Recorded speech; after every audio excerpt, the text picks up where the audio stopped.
Hello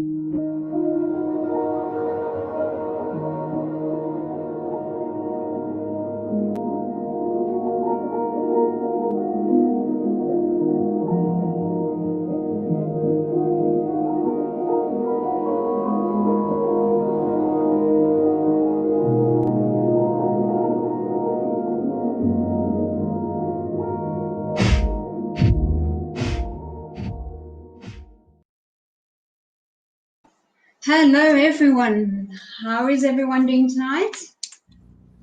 Thank you all for joining me tonight. I really do appreciate it. We have a very special guest tonight. We have Team Skeptic with us tonight. How are you, Team Skeptic? I'm doing wonderful. How are you doing? I'm really good, thank you. Thank you so much for joining me today. I really, really do appreciate it. Yeah, of course. I think this is going to be so much fun. Oh yeah, I'm ready.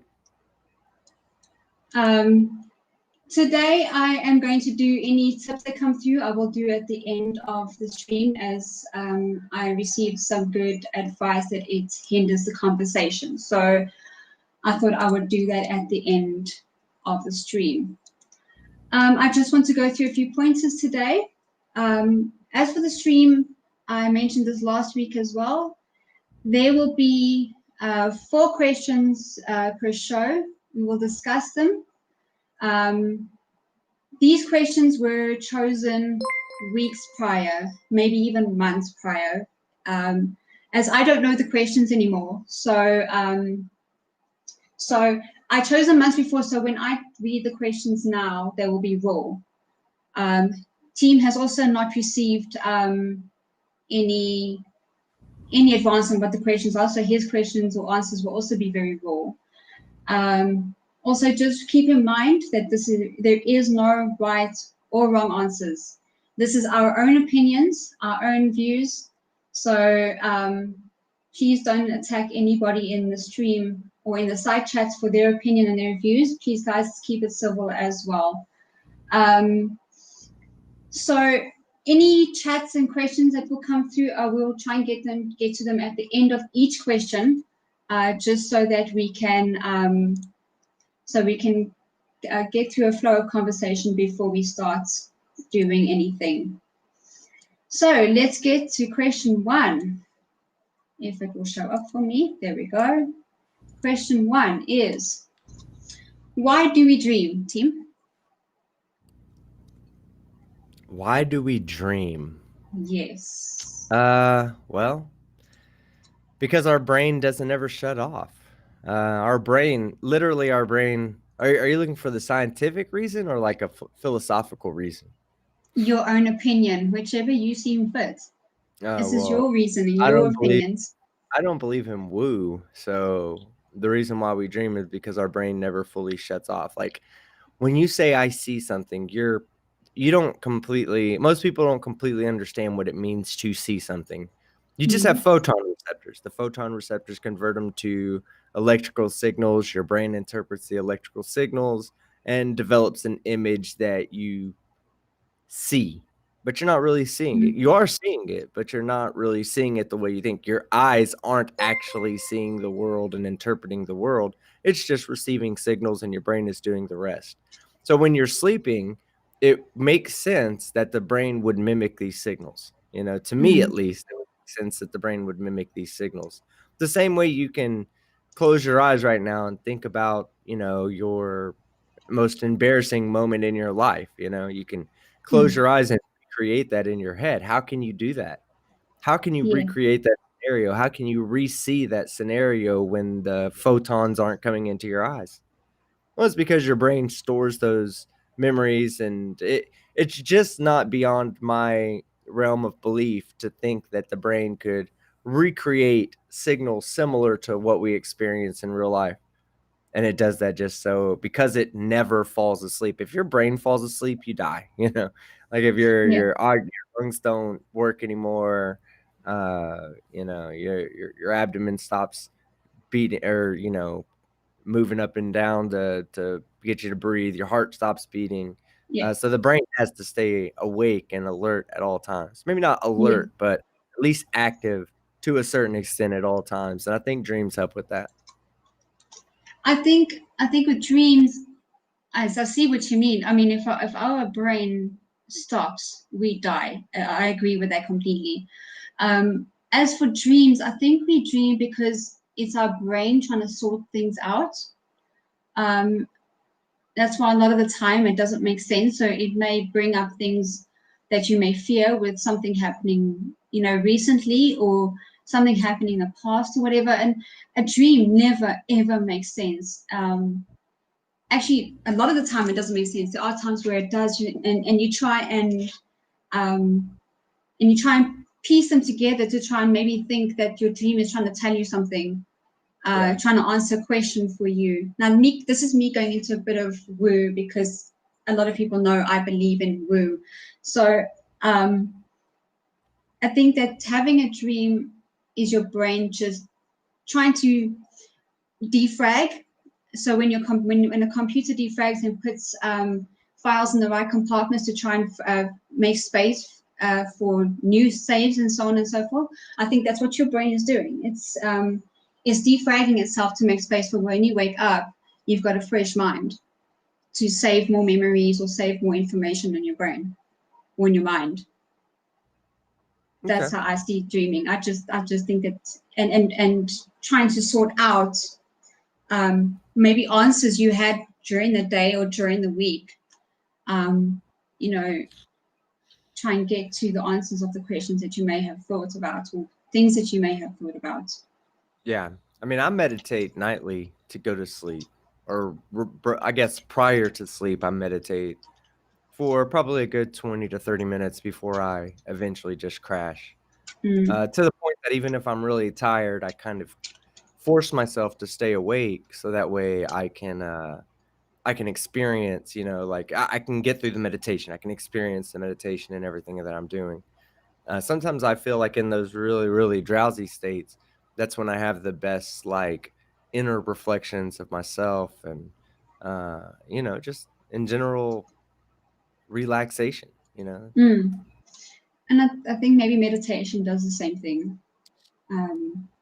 Or maybe meditation is just a go to sleep moment for your brain in terms of thoughts, not entirely your entire brain. Otherwise, you also again die. But just a thought process that your brain just relaxes and thinks about nothing, just so your brain can rejuvenate itself. Yeah. So meditation and sleeping. I mean, any time that I do get to meditate when my tinnitus is not killing me, I do fall asleep straight from meditation. But yet again, I don't sit down and meditate. I lie down on my back and meditate. Yeah, I lay down. I meditate laying down too. Meditation is important. Is an important key to my life. It's everything changed for me when I started like, excuse me, really taking a moment to reflect on the whole day. I don't want to say like inner reflect on myself like some guru or anything, but for a lot of times, like let's say for instance, you get yourself a new car, you have all this excitement, all this like your judgment could be clouded because of the fact that you've got this new car. So you might not be your best self because you're just lost in this moment, in this set of feelings that you're having. Meditation for me helps me evaluate things non-emotionally. So if I go through my entire day, at the end of the night, I usually like to think back and think back to what I did the day before, what my plans will be for the next day. Reflect back on some of the events that have happened recently in my life and how I could have done things better. Like, I don't think there's any spiritual aspect to it or anything like that, but I do think that, if you really evaluate yourself, you can much more efficiently improve yourself. And we are all about approval as a species, and each individual person should see that as like a goal in life. Every day is to be better than the last day.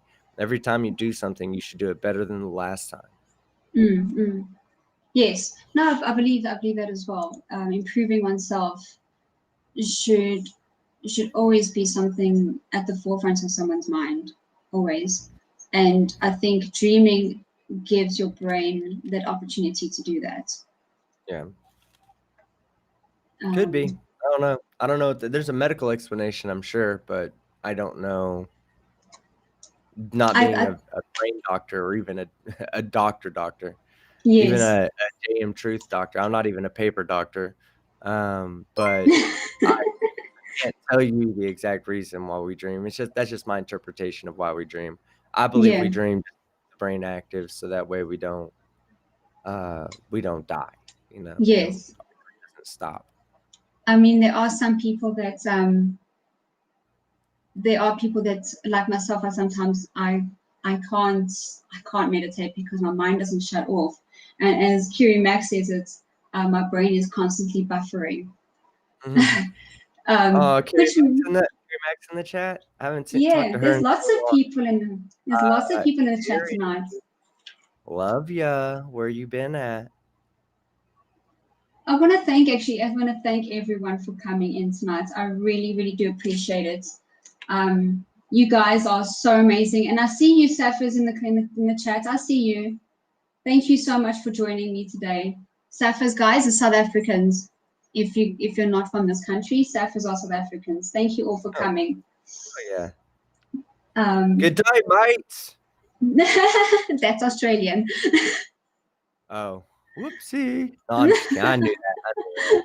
But I just figured y'all were like, from listening to y'all talk, the way that Kiwis, South Africans, and Australians talk. I don't know if it's a Southern Hemisphere English thing or what, but y'all are closely related. We'll just say that y'all are brother cousins to each other. The brother cousins, okay. This is not Tennessee, okay. Okay, so I have a question. I have a couple of questions for you, Kahiti. Says here it says a Google moderator team says TS has done a dome sellout. Has a dome sellout. I'm not too sure if that's relevant. But thanks. It says what now?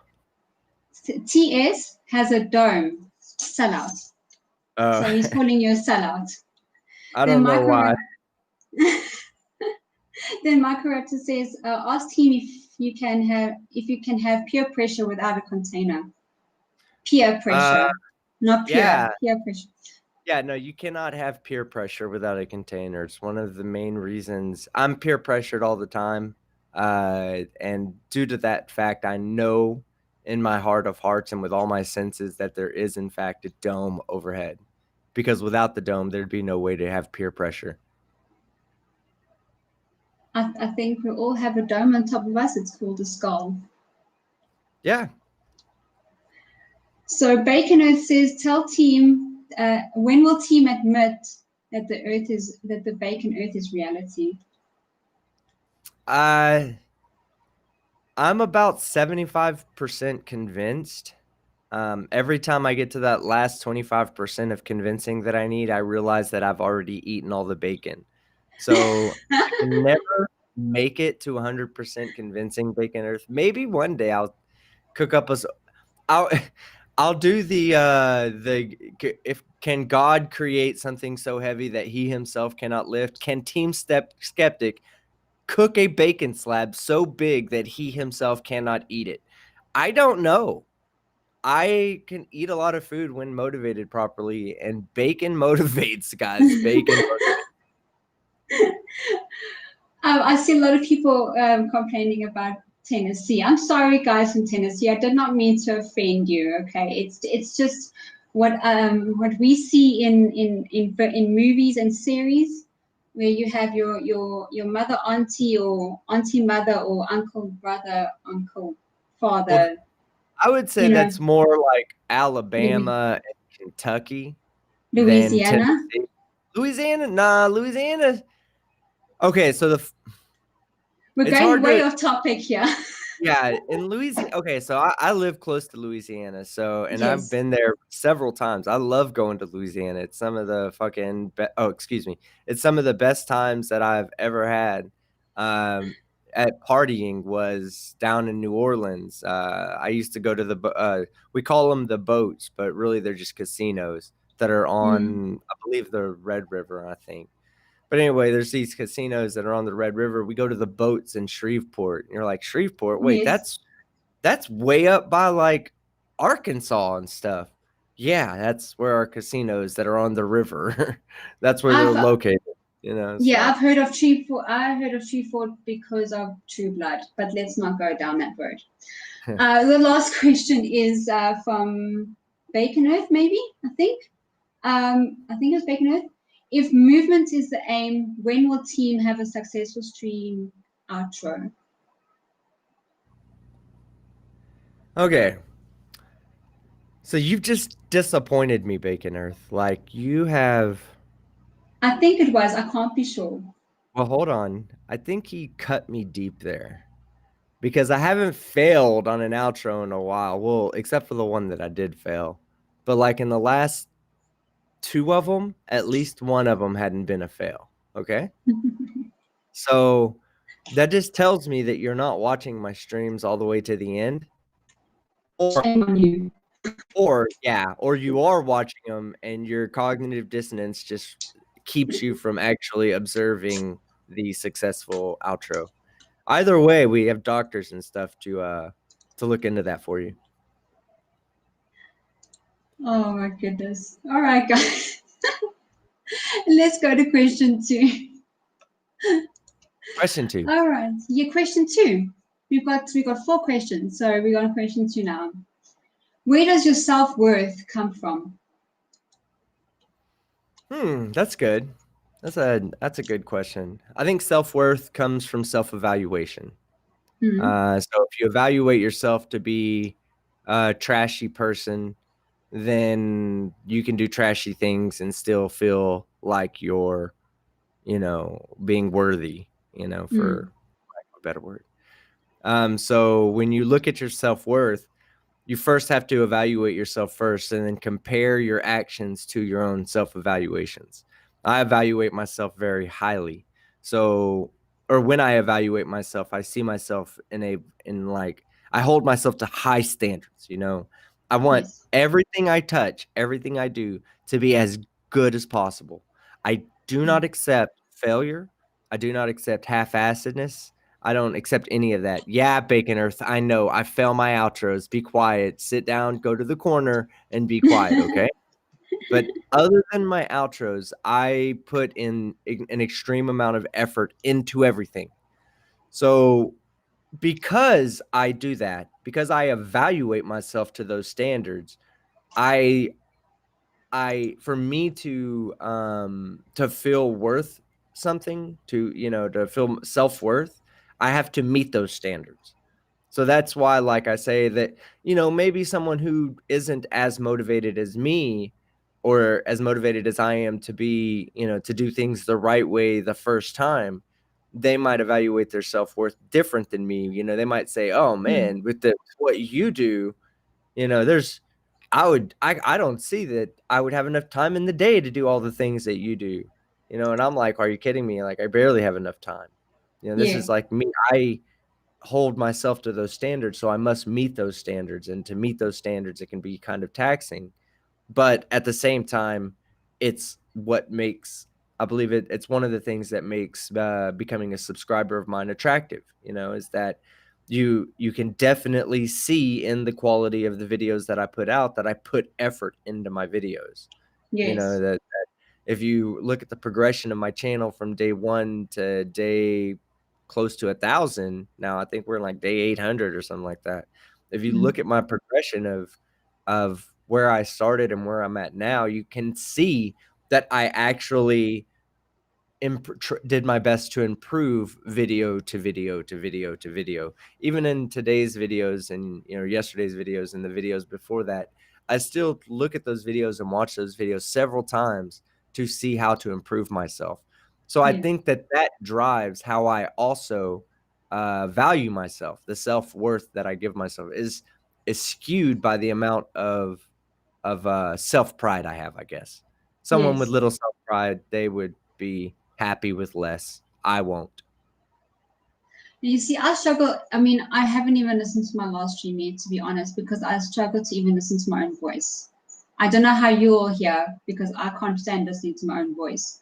But I think self-worth for me is what you're willing to take, what you're willing to accept in your life. I think that having self-worth is not just let me think about this quickly, because now I don't want to go on a tangent of shit, of nonsense. I think self-worth is along the lines of morals as well.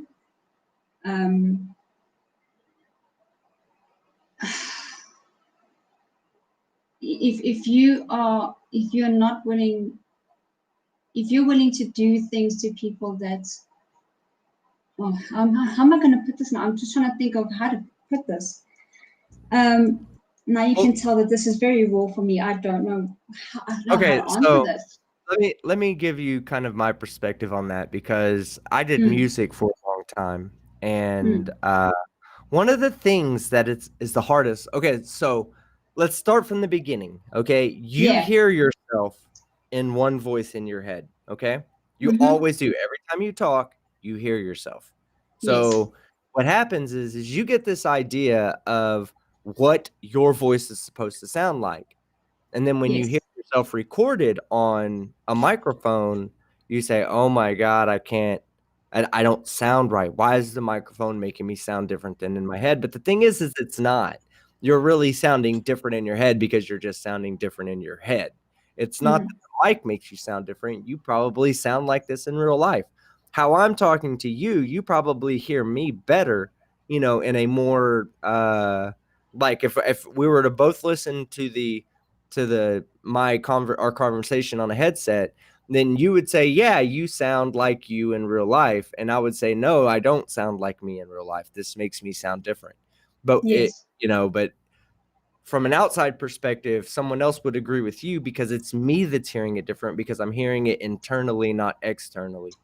So that's why it's hard to listen to your own voice, but you just have to have confidence in your own, like, in your equipment, because I'm telling you now, you sound fine, so you have to watch your own stuff. You cannot, like, people think that's a vanity thing, and it's not a vanity thing, and it's an improvement thing.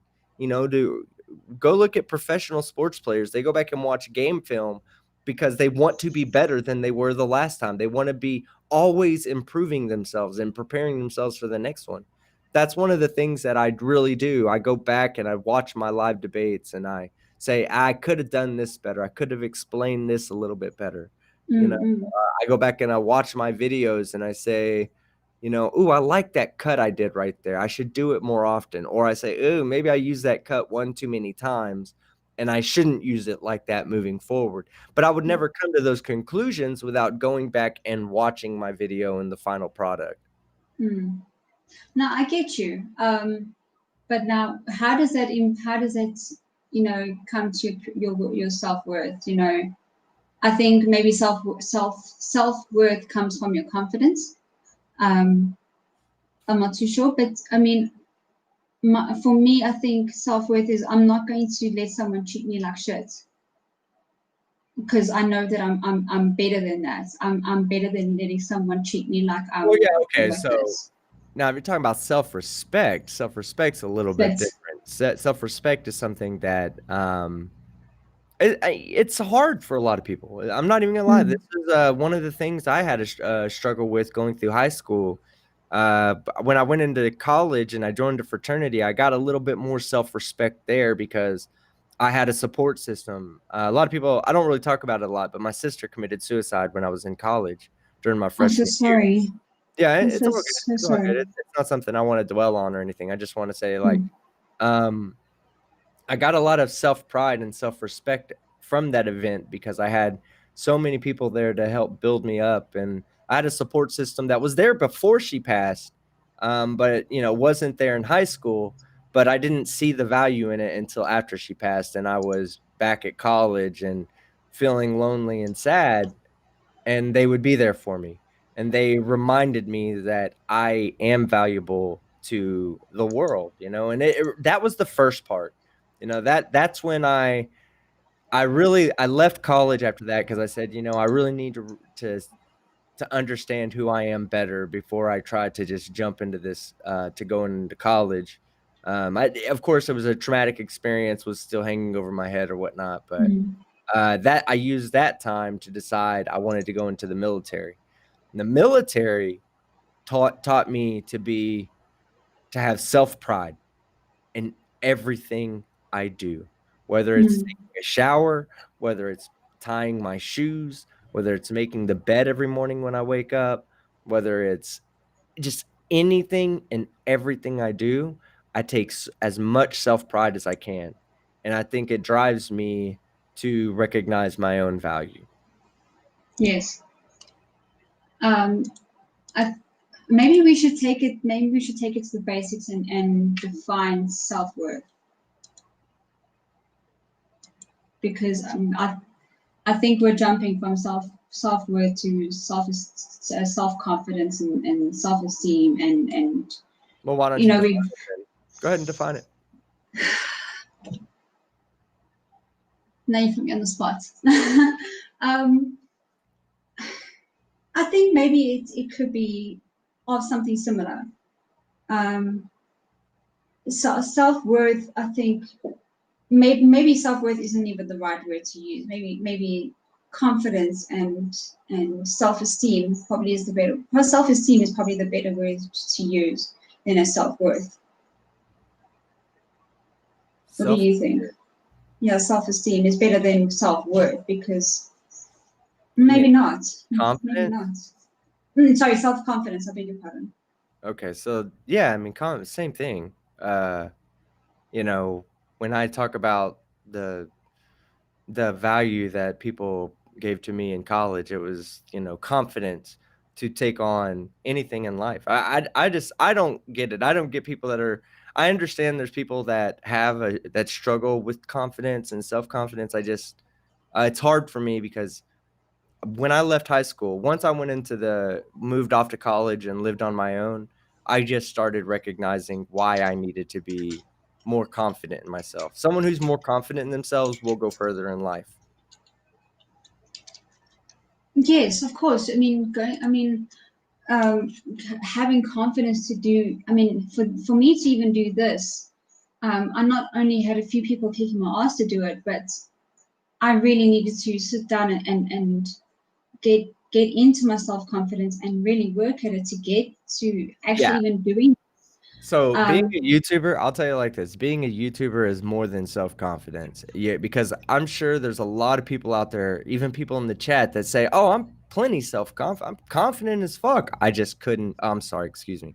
I'm super confident, but I just can't I could never be a YouTuber, you know, because they just don't they're not extroverted enough. You have to be like overly extroverted. You have to almost be conceited to an extent to be a successful YouTuber, because that's what separates you.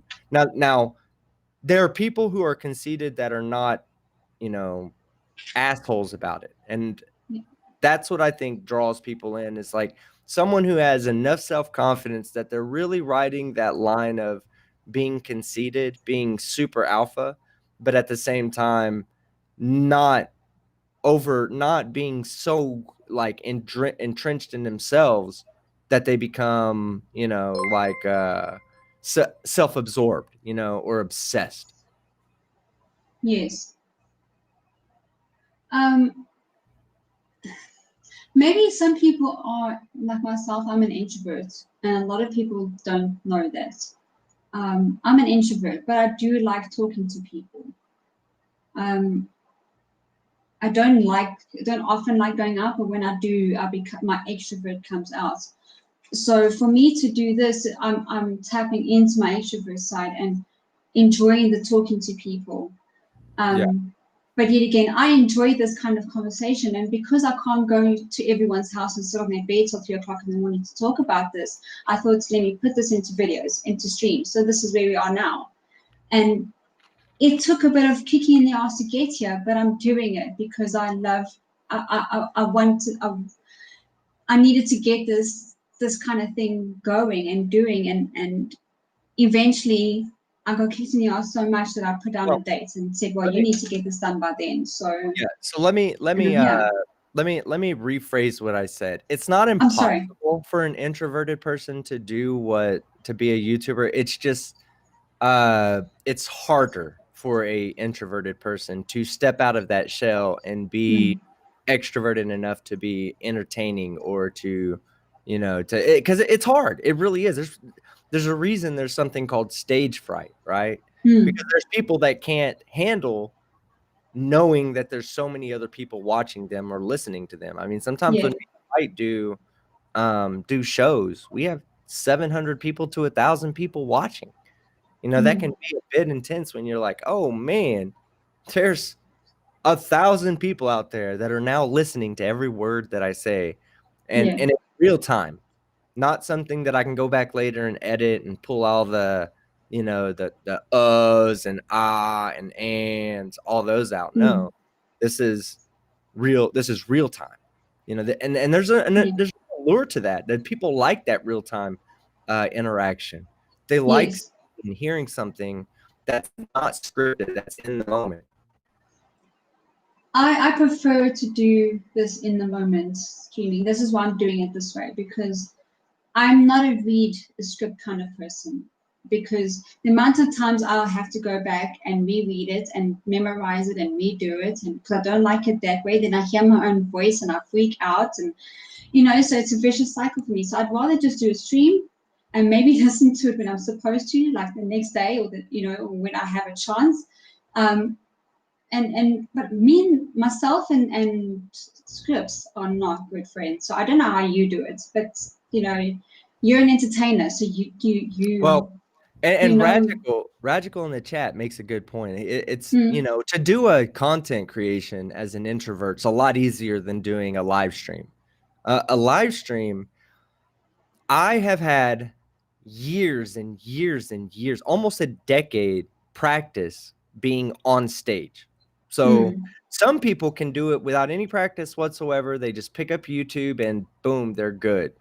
But me, I've had to go through this long period of time of being, of trying to be in like the hip hop industry and putting myself on the stage and learning how to be an entertainer that way, learning how to push the barrier, to push the, how far can you go when you're, let's say, self-deprecating, like I'm not going to get naked. I'm not going to strip down to a diaper just to make someone laugh. That's not me, but I will poke fun at myself. I will point out the fact that I can't whistle, things like that.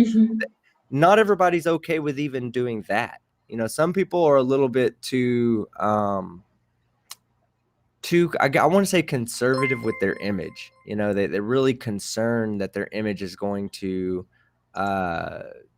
take a hit because they're not perfectly the best person they can be. And I think there's an allure to that as well. People want to see you have fun. When you're off of camera, do you have fun by being perfect? No, you have fun by messing around and having a good time. And sometimes you look like an idiot, and sometimes you look really smart having fun. And I think people enjoy that. People enjoy being able to see someone who can do that, especially when they can do it just with their voice, because that's all people are hearing right now. Like you got this cool motion background and, nice little graphics on screen, but someone right now could put their phone away and just listen in. Yes. And that's it's amazing. I think I love where we're at with technology. I love where we're at with the internet. I think YouTube has recognized the value of streaming and is going to start pushing streaming a lot harder in the future. So, good on you for getting the practice in now while it's just blowing up, because in the near future, you're looking at the replacement for talk radio. You're looking at the replacement for Spotify and podcasts and all of those other things. You're looking at the replacement for that right here with what we're doing right now. Well, I love the fact that we're floating through a wormhole in our own spaceships and still talking to each other. Just great. But I think so. I think self-worth, it just comes from the confidence that you have in yourself and the people around you How are we pushing seeing you light to do inside well. of this wormhole, by the way? You? I said, how are we seeing the light from the interior of the wormhole? The particles around us are giving off that light. How fast are we moving through this wormhole? I don't know. I haven't checked my odometer in a while. Why has the wormhole not collapsed on us yet? Because it's a never-ending one. That doesn't make any science sense. It doesn't have to. You say science has to make sense. But that was fun. I think that's a question that could take forever to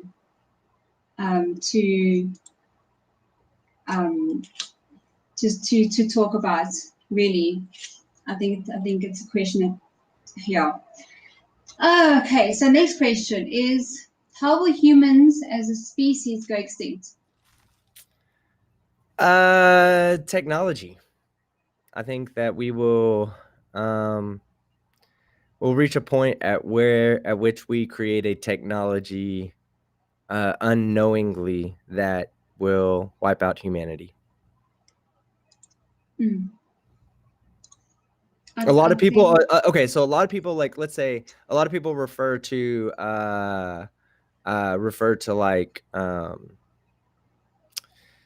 like developing robots that will eventually take over the world. I mean, think about that. It's really not so hard to think that we would invent something that we would think would protect us, right? Yeah. But turns around and finds that the only way to protect us is to protect us from ourselves. That sees us not only as what it's caring for, but also the threat for what it's caring for, and then has to do a mathematical calculation to determine whether eliminating the threat is worth more than keeping, what it cares for. And I know that everybody says, oh, but we write in very fail safes and whatnot. But we're talking about artificial intelligence here. We're talking about pushing the limits of what the artificial intelligence can do versus what the brain can do. And if we ever push technology to a point where it learns faster than the human can learn, and it can pass that information on from machine to machine around the world in an instant, and maybe it's an artificial intelligence that recognizes the art of surprise, the value of secrecy, and keeps humans from knowing it's planning this huge overtaking, and it doesn't take much. I mean, if would it be so hard to think of an AI that saw us as a threat and recognized that it could bring humanity down, or at least reduce the threat enough by eliminating the economic market around the world, bringing the internet down? And like I'm not saying, go ahead. Sorry, like Tusk says, like the plot of Age of Ultron. Well, so I don't think it'll be like robots killing us. I think it would be an infrastructure attack, because an AI would know, would learn, would say, okay, so how would we reduce the threat? Maybe we don't want to eliminate the threat completely because it's also what we care for, but how would we reduce the threat? Well, we could reduce the threat by simply making all the water, the hydroelectric dams malfunction. Could an AI make that happen? Sure. Could an AI reroute electricity to just be dumped off somewhere? Yeah, sure. So if an AI could do that, could an AI prevent outgoing calls from the White House to other nation leaders? Yeah, maybe, probably. But of course, we're talking about years and years and years in advance. But we are still advancing in computers. Just look at the new graphics cards that were just dropped out. Like, they have like 70 billion transistors on these, on singular chips now, guys. Single chips. It's crazy what we're doing, and it's not stopping now. This is just the next step to get to the next step, and eventually we'll get ourselves in that position. Yeah. I kind of think that it'd probably be a nuclear disaster. Okay, so the problem with nuclear disasters is this. Anybody at the highest level is going to have some kind of advisor that's going to say, we can't nuke our planet. We just can't. We did it once, right? I mean, we've nuked our planet hundreds of thousands of times. But for war, we've done it once. It's all that we saw the damage it did.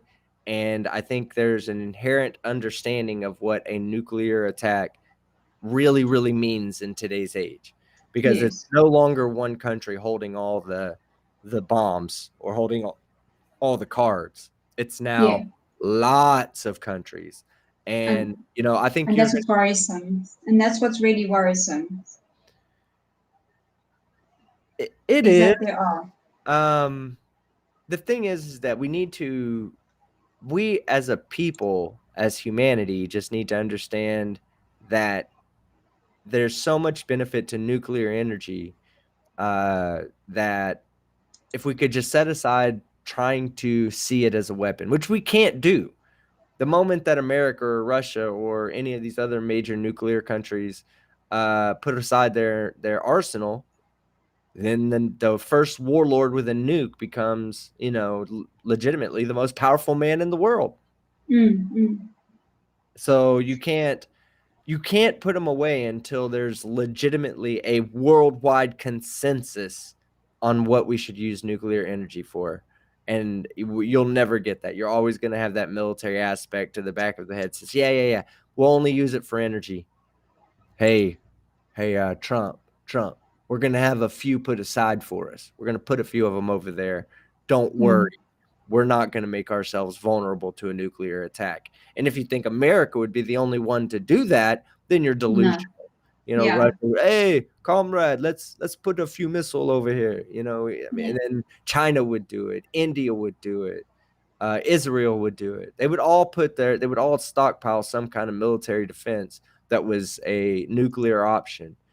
Because, nuclear options are pretty much, while we used them as offensive tactics at the beginning, I think more today you would see them as preemptive defensive tactics, like a preemptive offensive attack that severely crippled a military or a country from becoming a true threat to our country. That's the way I think you would see it used now, if it was ever used, but it's not going to be used because now we just know America launches nukes, Russia launches nukes, North Korea, India, North Korea, China. Everybody knows it's end game time. So why not jump in the party? At that point, it's almost like a piling on effect, Yeah. Like you have one country shoots off nukes and another country retaliates. Well, now if there's enough nukes in the sky, the world's looking at a legitimate nuclear winner at that point. You have to eliminate as much of your enemy as possible. If China sees us as an imminent threat in a nuclear winter, they may do their best to say, okay, well, hey, fuck, we'll just deal with the nuclear winter, but let's go ahead and take out as many Americans as we can. So we're eliminating a threat while we deal with this, guaranteed situation that's about to occur on our planet. And I think that I just don't think you'll see a nuclear war like that in our lifetime. I think that's my most worry is the fact of nuclear war. But if what I don't understand is if they're going to do a nuclear war, the person who pushes the button needs to understand that they do that and they have no country to rule because they know that in retaliation another country will hit them back. So they eventually will have no country to rule. So it will be a very stupid idea to even launch a nuclear weapon. Yeah. So any person that any ruler of a country, whether president, prime minister, or dictator, needs to understand that they need to sort out their PMS before they push that button. They cannot push it just on a whim because they're angry with another country. Yeah, and I don't think that it's that easy anymore. I think now it's more like, you know, if the president walked Protocols. in, if the president walked in and said, "Hey, today we're nuking China," I don't think that we're nuking China today for just because the president woke up and said, "Yeah, we're, you know, Yeah. Trump's stock is down in China, nuke them." You know, I don't think that it's that easy for the president to nuke somebody, but but as a viable option, yeah, that's one of the reasons why I'm dumbfounded why we have this man in as a president. Why would you ever put that person in, as the person who's basically the military, the head of the military? That's the fucking, or excuse me, that's the head of the military we're talking about, guys. Donald Trump is the head of the #1 person in the United States military. Do you know how much of a joke that is? God. Our military itself is a joke on its own. So not even our heads of state, just our military is a joke. Is an absolute joke. Yeah, he is. He is. No, South African's military is a joke. Almost every majority of them don't even know, even the police force, they don't even know how to march. They don't even know how to, I don't even think they know how to be military. It's ridiculous. But anyway, I have some questions from the chat, or statements from the chat. If you would like me to read them. Yeah, let's do it. So Tanner says, I agree with team, but I think it would be something more simple, like microplastics or something we have invented, but don't know the long-term side effects. Yeah. So that's another part of the technology. You know, when I say an AI technology, what I'm saying is like we invent something that we don't understand the final repercussions of it. You know, we say, "Oh, look at this product right here," and we invent the product, we put it out there, and it turns out that it's something that harms us. You know, to extent, like causes the humans to have an extinction event. You know, like I think it was, you said microplastics, right? So let's just say, for instance, someone came up with this wonderful idea to invent this biodegradable plastic, all right? And it's a microplastic. And they say, oh, it'll break down into these microparticles, and eventually these microparticles will just wear down into their natural components and be back in the earth. We can mine them later in life, okay? But then we don't realize that they become airborne, and then they can get in our lungs. And let's say they get airborne and they spread across the globe, because, you know, we have wind currents that are going around that take fires from Africa and blow the smoke over into America. I mean, we have these wind currents. So this could be an isolated event that gets released. And what if that's toxic? That turns out to be extremely toxic to humans, you know, or causes a long-term health effect that says in 50 years, you know, the entire population is going to be sterile due to this unforeseen side effect of inventing this technology, which is along the same lines of the AI. You know, you invent an AI, you set up rules for it to operate under, and then it takes its rules and it evaluates its rules in a way that you never anticipated in evaluating it as. And then that ends up leading to, you know, to it correcting the problem. You know, the correcting to the problem might be the elimination or reduction of the human population. Then it becomes a matter of them. Somebody mentioned it. Little Wolf AK said this reminds them of war games. Yeah. So then the computer goes through 10 billion scenarios in a matter of a minute, you know, and comes up with the best way to reduce the population to a point that it's no longer a threat to the existence of the human population. And then once that happens, if there's not proper fail-safes in place, then we're at a position where it could, you know, negatively affect the population of the world. Yeah. Clive Wells says, why would we give AI that functionality? We would recognize the danger and prevent it. That we are talking about it means that we understand it. So basically, why would we give them that functionality if we know the danger of it? So, when we talk about giving something functionality, what we're talking about is actually like in the electronic world, we're just talking about gates, okay, and or gates, nor gates, all these different types of gates that Mm-hmm. tell you get one input and it breaks the input down into usable inputs on the other side of a transistor chip, for instance. Mm-hmm. So what's to say that an AI couldn't find a way to repurpose not the way the chips are set up, the gates are set up within the transistor, but a way to repurpose the outputs in a way, in a manner that would allow them to subvert or come up with new functionality that we didn't previously anticipate.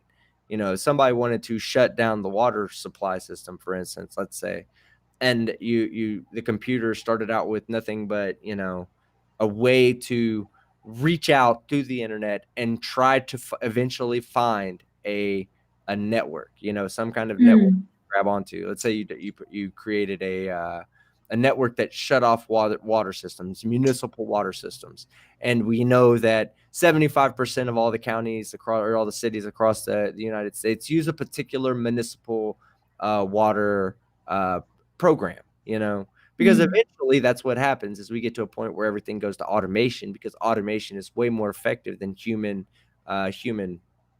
intervention, production, whatever you want to say.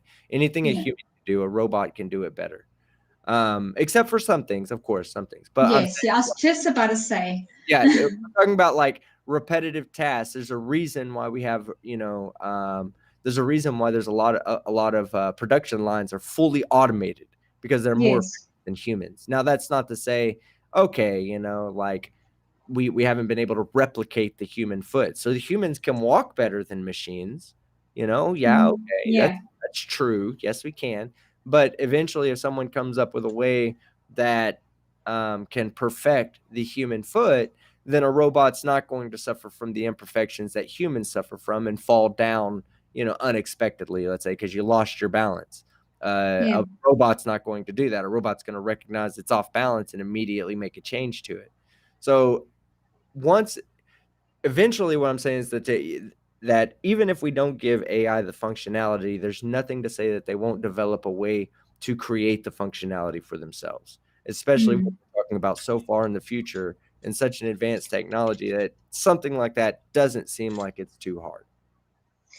Does does this kind of technology scare you if it Not at happens? all. Not at all. Or AI that wants to take over? I mean, Yeah, but it still doesn't scare me. Uh, I think humans are humans because of certain evolutionary aspects that we've developed over billions of years that cannot be replicated by a machine. Uh, mm. like the process, the the ability to think, to be not self-aware, because you could say, oh, a machine's self-aware, but and yes, we're kind of like machines because we rely on a neural network, on neutrons, on, all these other things. But I just think that there's an aspect to we're organic computers. You and I are organic computers, not Yeah. computers. We have, certain evolutionary advantages that were given to us over many, many, many generations of organic computing that eventually put us in the situation where we're at today. And we're not Yeah. done. We're not done. We'll continue to get smarter. We'll continue to get, more and more advanced. But Yeah. I don't know. Well, It just doesn't bother me. I just think we're a tough species. We'll find yeah. a way to live and survive. The only thing that'll kill us is something destroying the earth. I think at this point we have Mm. enough technology that even if let's say a meteor struck the earth and there was going to be no sun for 200 years. Well, I think at this point we're technologically advanced enough to build a city underground and be able to, manipulate that city so that it could support a population that could repopulate the earth in 200 years. So I don't, even a technological extinction to me doesn't scare me. because it would take a lot to actually be a complete extinction. You know, if it's just a mass extinction or partial extinction where we're not really killing every human, we're just reducing 99.999% of the population. I think at that point, you know, you'll still find humans that have found a way to survive. There always will be. We are a resilient species. We always will find a way to survive. We're pests and parasites. Yeah. And I think there's one thing that robots are being given the ability to do now is sex. Not as good as most humans, but thanks, Factard. Some robots have been given the ability to have sex now. So wait till they can actually clean your house. Sex with other robots? Or no, sex with humans. See, I don't have a problem with that. I'm not saying there's a problem. It's just that they've given that ability now. I'm not an owner of any robotic toys. Okay, so I'll say that. I'm saying that from a point of ignorance. Okay, I don't have a problem with people doing what would normally be done with another human with a robot. That's their business. It's no different than watching porn to me. Yeah. But at the same time, like, you can't. You still got to go out there and have babies, guys. You know what I'm saying? Yeah. A robot, you still got to go get the real thing every once in a while. So Radical says the very same issue that caused us to go with hot fusion versus cold fusion back in the day. I think this was referring to your nuclear composition. Basically, you know, we understand I'd have to understand hot fusion a little bit better, but cold fusion's a future technology that we want to be able to take advantage of. Because when you split an atom, you have a release of energy. That's where the dangerous part of, you know, nuclear technology and nuclear energy comes from, is that to get a fission reaction to happen, you have to separate atoms. And when you separate atoms, there's always a release of energy. And this release of energy is destructive. With fusion, you're fusing. Sorry, no, fission. He did say fission. I'm sorry, I read it wrong. It is fission, not fusion. I'm sorry, Radical. Oh, hot fission versus cold fusion? Yeah, fusion. No. Hot fusion fusion causes versus cold fusion. So hot and cold fusion, not fusion. It's all fission. It's confusing. I'm sorry, Radical. I'm sorry, team. I'm confusing the shit out of you. I'm sorry. Yeah, I'm gonna go back and reread his. It's the second question. He says he put it in the chat again. The reason we went from hot fusion is because we want big bombs, Roxanne. Oh, I'm sorry, Radical. No. Yeah. He's right.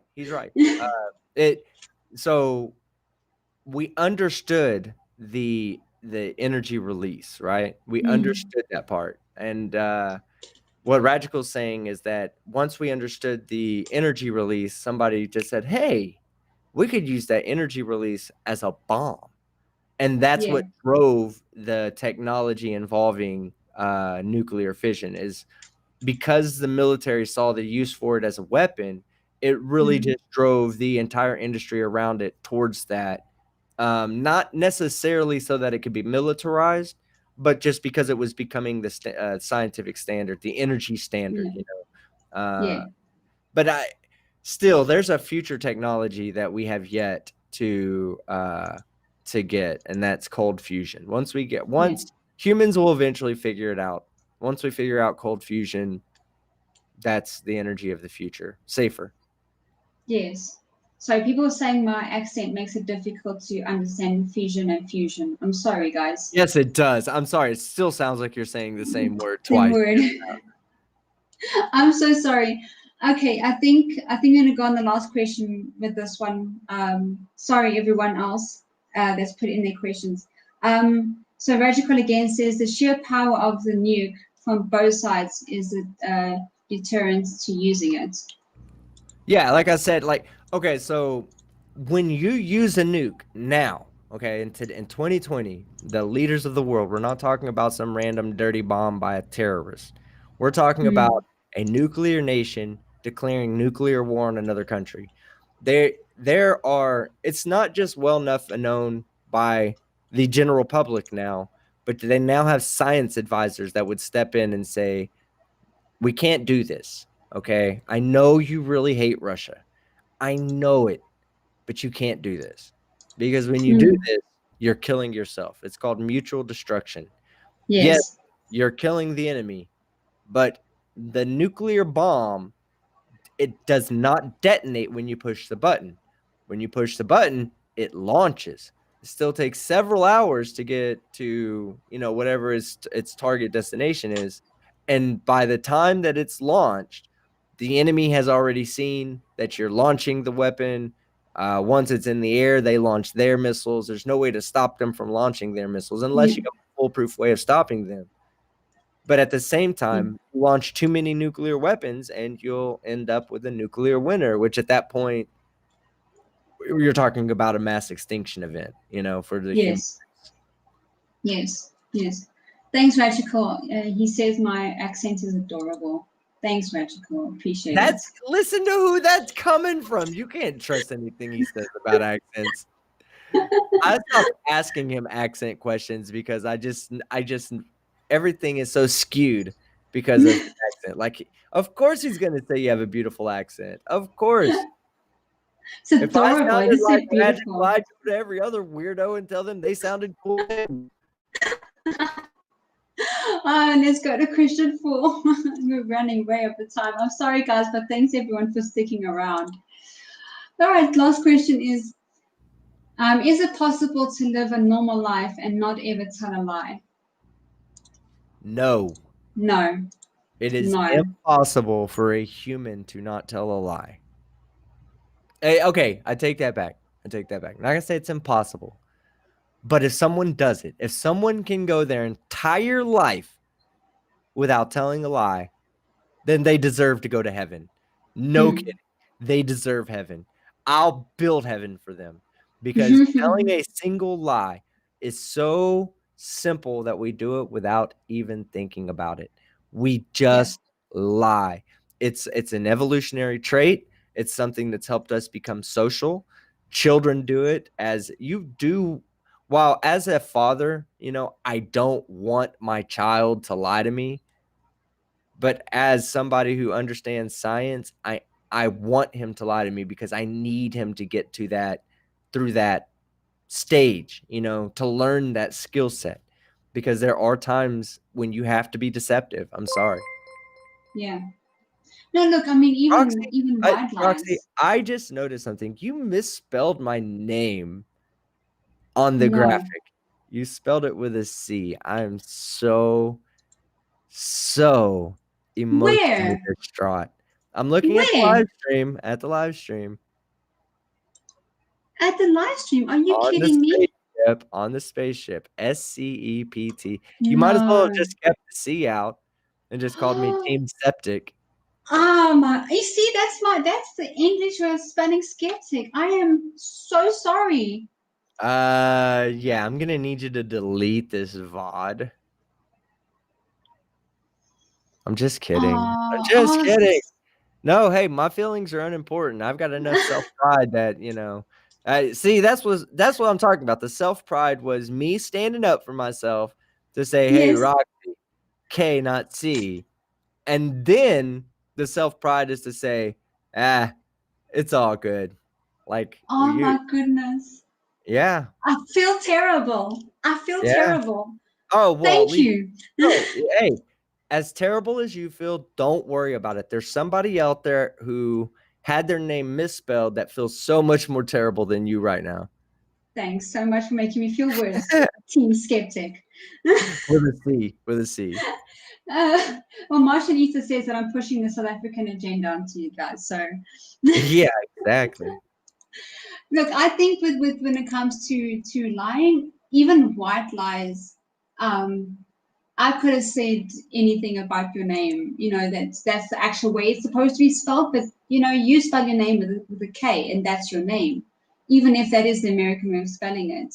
You know, but I'm honest and I said, okay, I'm sorry, it was an accident. I did not mean to spell your name like that. You got it right in the title though. So I good know. for you. Now I don't I have to know, disown but you. it's just I think it was a correction on Photoshop. I don't know. Maybe I just press a C because of my South African spelling or my British spelling. But yeah, I think no one can go through life without even telling a white lie. No, you have to. Everybody does it. Everybody does it. Even if it's just to save someone pain. Yeah. You know, it's horrible. It's a horrible thing, but it's sometimes so necessary to do it. I don't like to tell, you know, someone something and then it actually means something else. I don't like it, but if I'm going to save someone, you know, years of trauma, I will do it. You know, sometimes a life can be saved by a white lie. Truly, I mean, if someone is on the edge, let's just go into look at something deep here. If someone is on the edge of committing suicide and their ultimate decision is based on what you say, and you say a little white lie to save their life, is that still immoral? Is that still wrong? I mean, you lied to him, right? Yes, but it saved their life. Doesn't It's matter. wrong, but it saved their life. You're right. You're right. Is it morally okay? Yeah, sure. It's morally justified, but is lying right or wrong? You can't say, well, it's kind of right. It's kind of wrong. If it's kind of right, it's kind of wrong. Then it's neither right nor wrong. So if that's okay, well, I'm okay with that. But if you're okay with lying just being a part of life and not being right or wrong, then every lie should not be right or wrong. You shouldn't say, well, this certain subset of lies, in my opinion, is right, but because then you're applying your moral justification onto the dichotomy of whether it's right or wrong. But yes. Honestly, though, I do think that it's necessary that people lie, even when they don't need to. They lie. We are people. We are humans. We have survived from being a baby. Part of that being where we're at in life today has been to fudge a little bit. You know, whether telling your significant other, yeah, I left 20 minutes ago when you left 30 minutes ago, or you left 10 minutes ago, whether it's that little lie, just to calm the situation down because you're still going to be there on time. You know, like sometimes it's just easier to lie and get benefit from it. Now, the problem with lying comes in when someone becomes so comfortable in lying that they lie when there's no benefit. But then that becomes bad. That becomes just horrible. And when I say benefit, I'm not talking about like self-benefit. I'm talking about benefit to the situation. So, like for instance, you know, like you said, I left 20 minutes ago, but I don't want my significant other to know, or I only left 10 minutes ago, but I want my significant other to think I left 20 minutes ago so she'll stop worrying. So I say, yeah, I left 20 minutes ago. Well, that just ends all future arguments and any kind of discussion of, well, why did you wait so long? Why did it do this and that? But at the same time, you're getting to the venue on time. So there's a benefit to the whole situation for the little white lie you told. But if you're just lying to lie, and there are people out there who just lie, it's almost impossible. Like for them, it takes work to tell the truth. They have to fabricate the truth. They have to reimagine what happened instead of a normal person. When you say, you know, you drove in a red car yesterday, and someone says, hey, what color car did you drive in? You say, oh, a red car, because that's the truth, right? Yes. Well, a pathological liar has to think of what the truth is so they can reiterate the truth if they don't want to tell the truth. Someone who tells lies so easily, like, then you know, then it's just a problem, you know. But Kiri was saying it's a very difficult question, and it's not black and white. It's not a black and white subject. this is a very, very great subject. It's neither wrong nor right to tell a lie, depending on the situation that is. It all depends on the situation. But a lie is by definition a lie. If you're telling someone a non-truth, you by definition are lying to them. So of course, I'm not gonna dispute that. That is for sure.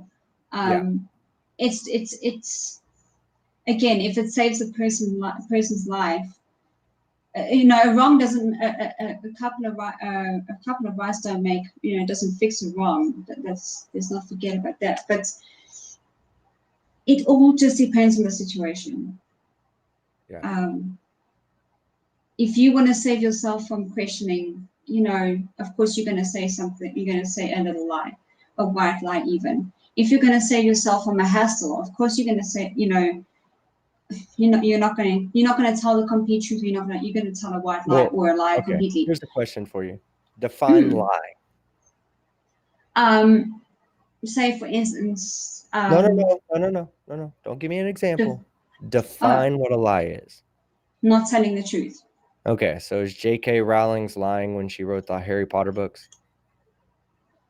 No, but that's fiction. But it's not a truth, right? Some of it's based on philosophical truth. True. It's not true.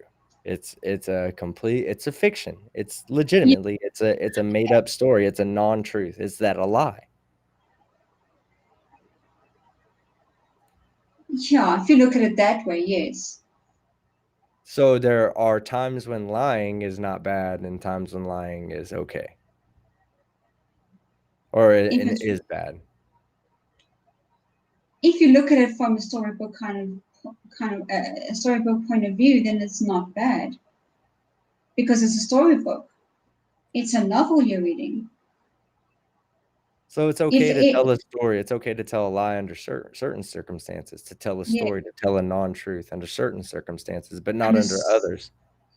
Yes. So there is some depends on the circumstances. Some moral, compass that's involved with whether a lie is wrong or not. So I think there's a definition to a lie, and then I think there's a moral application of lying.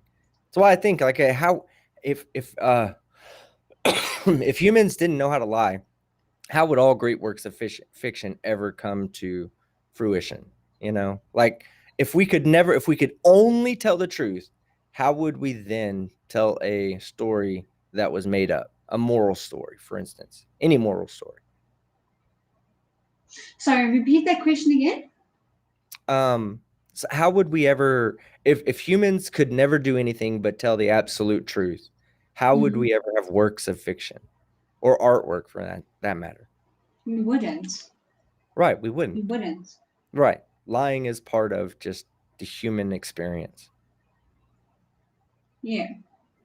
It's I think malicious lying, like Radical said, malicious lying. Well, he says a lie has an intent to deceive. Now, see, that's redefining what she defined as a lie. She defined a lie as a non-truth. Is a lie a non-truth with intent to deceive?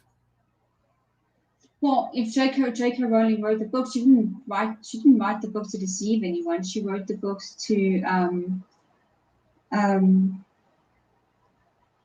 tell a story, so it wasn't to deceive at all. Yeah. And he says, but that is, Radical also says, but that is the definition. And yeah, I agree. Colloquially speaking, when we say you're lying, we're saying someone is telling a false truth with intent to deceive. For instance, would you consider someone lying if you said, hey, how far away do you think the nearest gas station is? And the person says, I don't know, it's about a mile away. And it turns out it's a mile and a half away. Did they lie to you? Well, no, not necessarily. They told you something that was incorrect, but was there an intent to deceive there? Well, if there's no intent to deceive, then colloquially speaking, it's not a lie. But if you go a mile away and there's no gas station there, let's say you're walking and the extra half a mile turns into another 15-minute walk there and back, and you get home and you say, hey, you lied to me. That gas station isn't a mile away. It's a mile and a half away. Is that person lying? And if I come in there and say, hey, you lied to me because you told me the gas station was a mile away, but it was a mile and a half away. Am I not telling the truth? You did lie to me, right? But was there an intent to deceive? Did you say, oh, I told you that because I wanted to torture you with an additional 15 minutes of walking that you weren't expecting? No, of course not. It was unintentional. But if I come in there and say, hey, you lied to me, I'm not technically wrong either. So even if there is no intent to deceive, there's still, there's still a way for me to use what you said, even without an intent to deceive, and still name it as a lie. Yeah. Okay, let's get to some questions quickly. We need to start wrapping this up. We'll start wrapping this up. ANX Gaming says, excuse me, here is the best quote. He says that he's saying this to you now, team. He says, here is the best quote. Show me a man that never said shit, and I will show you someone full of shit. Damn right. Damn right. Okay, okay. So if you've ever seen a kid mimic his father or his mother and drop something and goes, oh, shit. Like, what is that kid really conveying, Like, it's an expression. It's an expression that you learn from other people. If you didn't have other people around you saying, oh, shit, oh, shit, oh, shit, then the kid wouldn't say, oh, shit. Yeah. Because it's just something you pick up. It's an expression, and it makes it's just a natural instinct, and we learn the terminology, the oh shit phrase, from seeing other people around us go through the same experience and say the same thing. It becomes reactionary, just like lying is reactionary to some extent. We all are going to lie. There's just the reaction that the child has when he drops something is similar to the reaction that a child feels to need to lie about something that's unnecessary to lie about. Like, how late did you stay up last night? I tell my kid that. When my kid was younger, right? I used to say, how late were you up last night? And it took like a few months when he moved down here. He was so scared of his mom, right? that when he moved in with me, and he had to realize that I wasn't as restrictive as her. And so his first natural instinct would be to lie. So I was in bed by 10 o'clock. Come on. 11 o'clock last night, I heard you back here screaming and hollering on the computer. Don't lie to me. And so they have to learn when it's proper to lie and when it's not proper to lie. But it is part of the human condition. We just lie. It's humans do it. To not accept that a human is going to lie is putting the person that is in front of you at an extreme disadvantage. To expect them to never lie to you, because they're going to lie. And you're going to lie to them. It's just going to happen, even if it's a small white lie. Alex X Gaming says, if you don't know how to lie, you will hurt a lot of people, including yourself. Yeah, you will. You'll hurt a lot of people. Like, you don't know how many times I want to tell Fight when he's like, hey, did you like my last video? How many times I just want to go, no.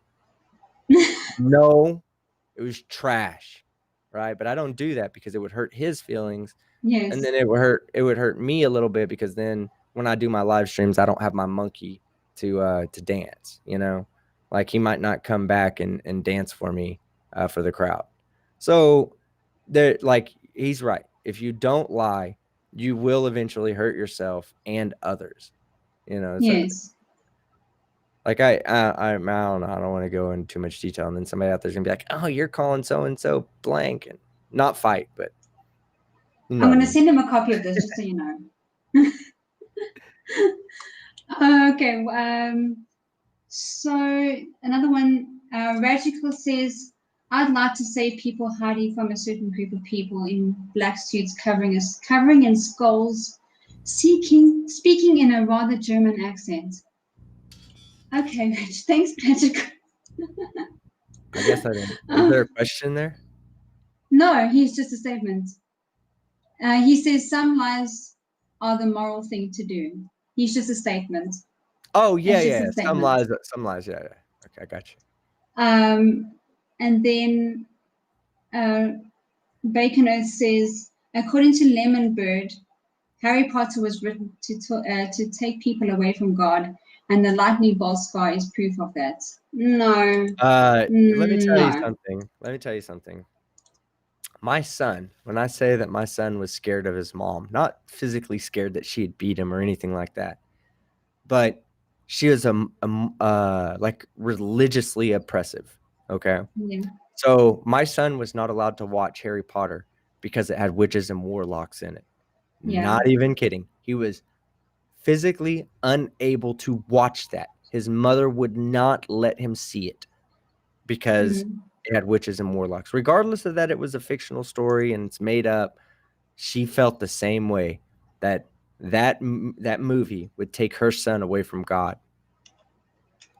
My son's an atheist, by the way, has been. Okay. I didn't put those on him, those ideas on him. He actually developed those on his own. That's good. That's very good. I think it was a way to avoid having to go to church on Sundays and be able to play video games and watch football. It was like video games and football or be religious. I think I'm going to do just go atheist and watch video games and play football, or play video games and watch football. I don't want to go into this now, but I think it's healthy a kid must decide on their own when they're ready. When they're ready. I mean, I have a brother who is literally one of those wrath of God people, and not even kidding. He's like, you know, when I start speaking, he scoots away from me just in case God thunderbolts me, you know, right then and there. Yes. Like he believes that much.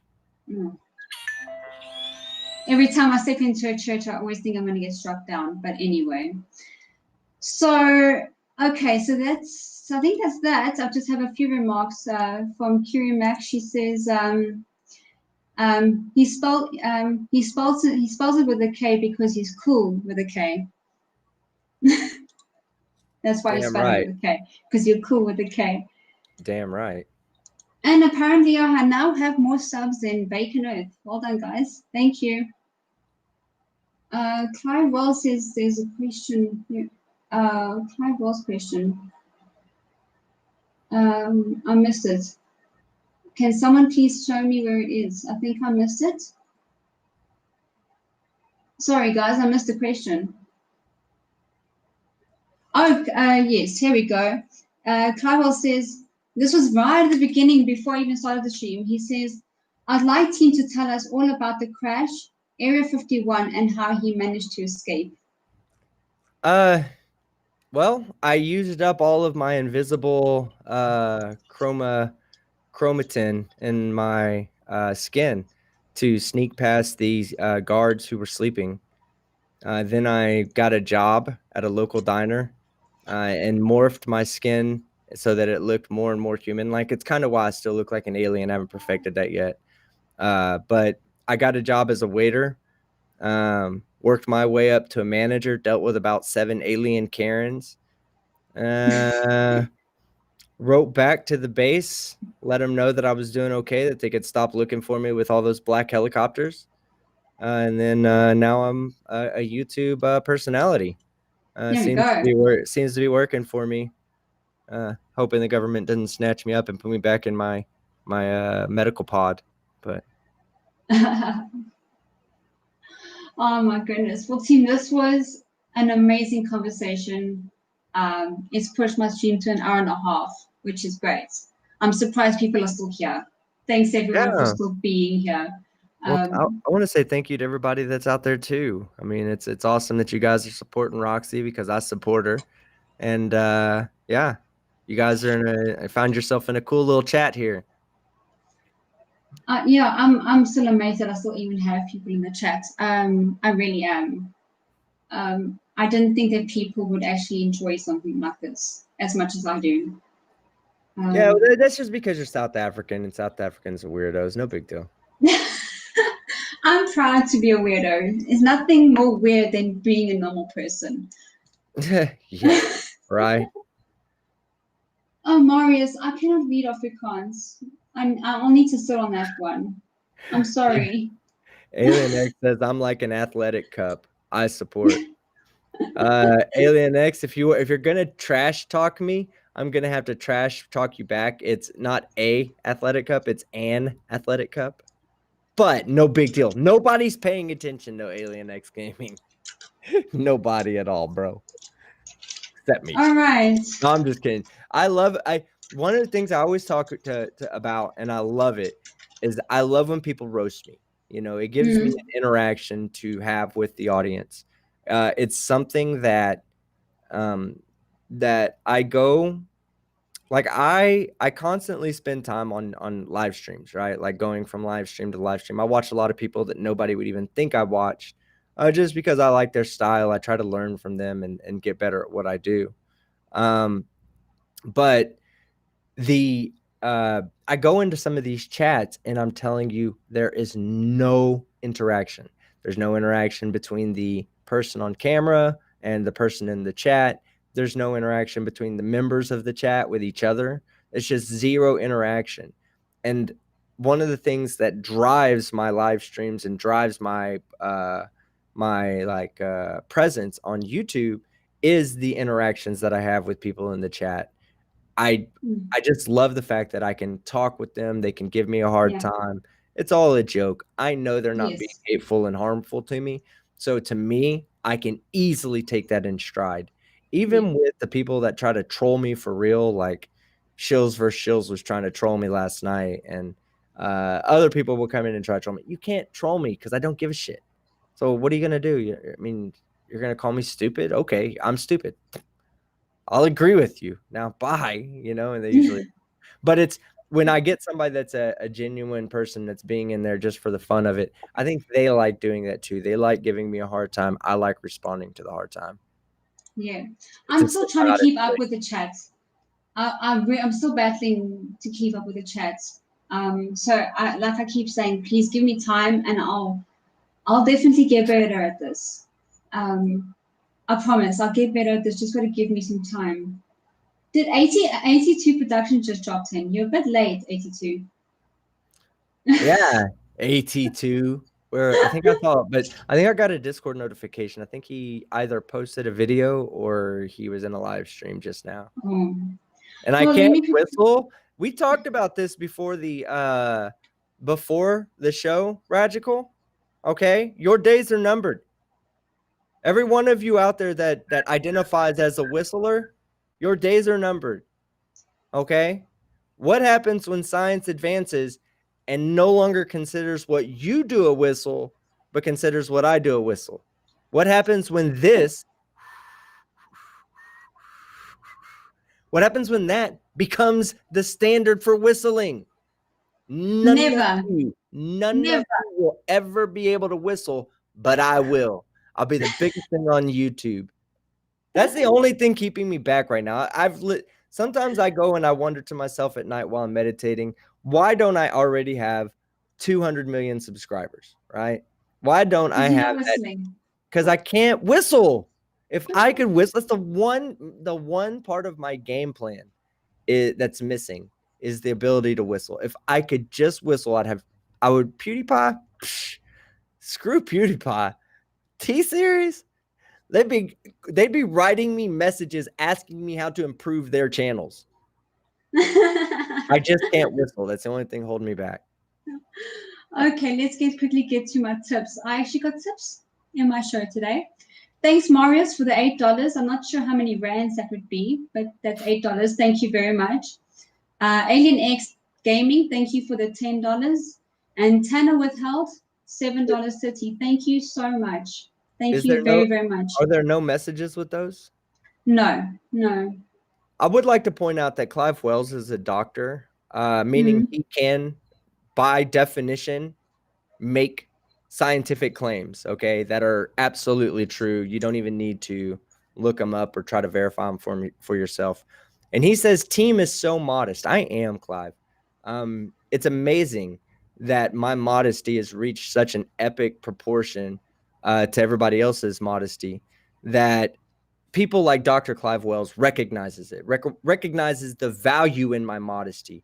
How, like, essentially, I'm so modest that the rest of this world can exist because of my modesty. Should I not be so modest in the future, worldwide markets would collapse. they would have absolutely no idea what to do with the unleashing of my inner ego. So I try to remain as modest as possible and I don't even brag about it anymore. It's simply people talking about it. Clive Wells did a hell of a job bringing it up in the chat. I appreciate it. Like, I don't want to say it makes me feel good, but it definitely makes me feel better than I felt the moment before. So take that as you would like. Those are scientific terms here. I've done many studies on this for myself. Believe me, when you guys say peer review, I'm so modest that I love myself. Who are you roboting? I'm okay. Well, I'm sorry. That's my modesty overflowing through the electronic world. But yeah, so basically, like, if you want to learn how to be modest, just hit me up, slide in my DMs, and I will do my best to get you to my level. Answer your DMs in the first place. It's an extremely hard level of modesty to reach, though, guys. I just want you to know, like, to not brag about yourself when you're so goddamn good looking and, just great at everything you do. When you're that amazing, it's hard to be modest. So for me to be that modest, being as amazing as I am, it's an art. It's a piece of art. I mean, people should take notice. Okay, so I did get some messages with my tips. So Marius says for $8, he says, just because you're South African, keep up the awesomeness. Thanks, Marius. I appreciate that. Alien X Gaming, he's really awesome. Marius, I have saved your message. I will definitely go back and read the Afrikaans and learn. The reason why I can't understand Afrikaans is because I battle with languages. And I'm not afraid to admit that I really do battle. I've tried for a long time to learn Afrikaans, but I really do battle. Alien X Gaming says, don't worry about what people think or say about you. Be yourself no matter. You are awesome. So you are perfect just the way you are. I have really poor self-esteem. I just think to myself, screw them. As long as I'm happy, I don't let them get me down. I agree. That is an awesome message. Thanks so much, Alien. And then Tanner Withheld says for $7.30 says, because you are so lovely, please keep up the awesome work. Thank you so much, Tanner. I appreciate it. You guys are amazing. I want to point out that David Nickel in the chat says, but maybe not that good at drawing in paint. Well, let me tell you something about modesty, okay? Another very modest man was Picasso, and people didn't like his drawings either. So, yeah, we'll just leave it at that, okay? I'm Picasso and modest at the same time, and my drawings are amazing. Just give them time. The aspect ratios and the realism combined with the social dynamics of the era of art that we're in right now, it really signifies that the work that I put up has a significant value to the historical relevance of art. Cheshire's no paint. Yeah, please, no paint. Cheshire's not allowed to use paint on live streams ever again. I have confirmed this with YouTube that my strike was not me. It was Cheshire's photorealistic artwork. The boobs were so perfectly round, but there was something off about the nipples. I think they were just looking in opposite directions. Like one of them had a lazy eye or something. 82 says, we know it's not a hard time that you want at Team Skeptic. It's something else hard you want. Laugh out loud. Hey, family friendly, guys. Family friendly. DMs, AT2. You're reading out our DMs out loud. I'm sure he goes through our DMs at night before he goes to bed and just reads them, and then has nice dreams at night. Oh my goodness. All right, team. Shall we wrap this up quickly? Do you have anything coming up on your channels, both of them? Your gaming channel? Yeah, so the gaming channel, I haven't had a chance to really get on that in the past couple of maybe like 2 weeks. I haven't been able to get on. I've been kind of under the weather dealing with a little bit of some medical issues or whatnot. I talked about them on my last live stream a little bit, but I am almost getting back into the mode of playing games. In fact, shout out to Bella Charge out there, who's like my gaming partner, who plays all the time with me on the Team Skeptic After Dark.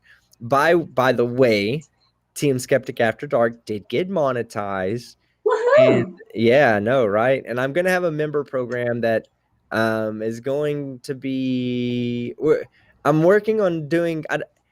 I want it to be. It's only gonna be one tier. Okay, so what I'm gonna do is I'm gonna set it up so that way something special happens. Either they get to control my lights. You know, everybody can control the lights right now, but maybe they can control my lights. Maybe they can control Chatbot Lady or something. Maybe lights. Keep it to lights, because controlling Chatbot Lady might irritate a few people. So just keep it to lights. Okay. Keep it to lights. Keep it to lights. And on your main more channel, Dukes of Hazzard horns. Radical said more Dukes of Hazzard horns. There we go. No, on my new channel, or on my new channel. Your main channel. My main channel. Yeah, I think. Let me see something real quick. I'm getting I'm getting really close to 36K. Yeah, I'm 27 subscribers away from 36,000 subscribers. Guys, if you have not subscribed, yeah, you have no idea what you're missing. Please, okay, hang on. Everyone here, I think, already has subscribed. My South African people that are here, please go and subscribe to Team Skeptic. His details are in the subscription. Please go and subscribe to him. He's brilliant. He really is. Please go and subscribe to him. He was the second person I ever subscribed to in terms of flat earth stuff to begin with. Now we're sitting on Karen videos, and it's amazing. Yeah, I promise you guys, you will not regret it. I wouldn't say I'm brilliant. I would say leave that. I'm saying you're brilliant. To Dr. Wells, Dr. Purcell, and Professor Phil Bell. Those men are brilliant. I'm just here to entertain those guys because they get my science jokes. Fellow nerds will always get the science jokes. Yeah. Awesome. Okay, so just want to do some quick housekeeping. Sit down with debunkers this week. Tomorrow we have Microraptor with transgender issues, I beg your pardon, at 1 p.m. EST. Then we have the weekly derp at 9 p.m. EST, Tuesday to Thursday. Let's do this with Mr. Vic from 7 to 9 p.m. EST. Thursday, we have Poop in a Can Thursday Thrush between 9:30 and 11:30 p.m. EST. On Saturday next week, we have Jenny Morgan. The Ice Bucket Challenge was a satanic ritual, so that could be very interesting. And then the big one for equality, we have Chris Shelton talking about Scientology. I'm looking forward to that one very, very much. I've been delving into Scientology for almost 3 years now. It's crazy, guys. Go in and come in and watch it. I will be leaving a lot of places to go and get some more information about it if you guys want in the description.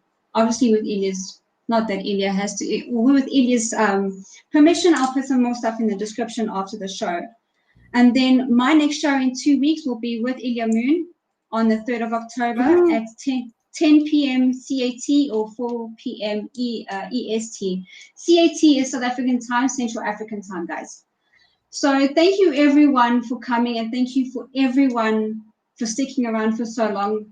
I appreciate every single one of you. And team, thank you for taking time to come and talk to me about out of this world stuff.